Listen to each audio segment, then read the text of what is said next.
నేను లేకపోయినా నాకంటూ ఒక టీం ఉంది. బయట నువ్వు ఏదైనా పని చేస్తున్నావు, ఒకరా ఇద్దరా?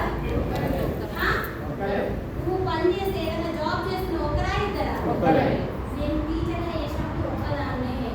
అక్కడ నేను చేస్తేనే వస్తుంది, నేను లేకపోతే రాదు.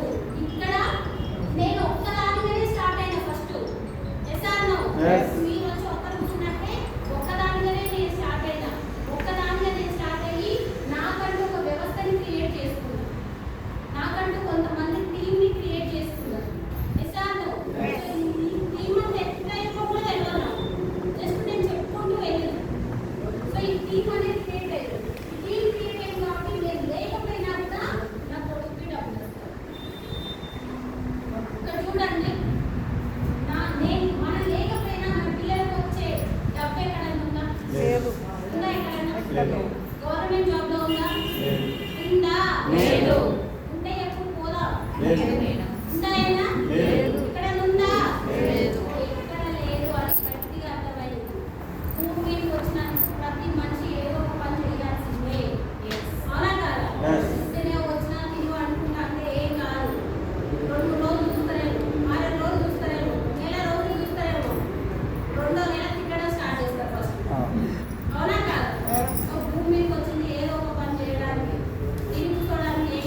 రేట్ ఎక్కువ ఉంటే ఇప్పుడు నాన్ సెన్స్ క్వశ్చన్స్ ఎవరైతే వేస్తుందో వాళ్ళ జీతం అంటూ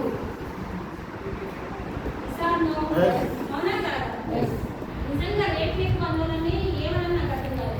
ఒక విషయం ఆలోచించండి. నేను ఫస్ట్ జాయిన్ అయినప్పుడు సిఎన్సీలో తీసుకున్నా 3,500 పెట్టి తీసుకున్నా. నాకు ఇన్కమ్ 223 వచ్చింది. అప్పుడు రేట్ ఎక్కువ అనుకోవచ్చు. మళ్ళీ నేను డైరెక్టర్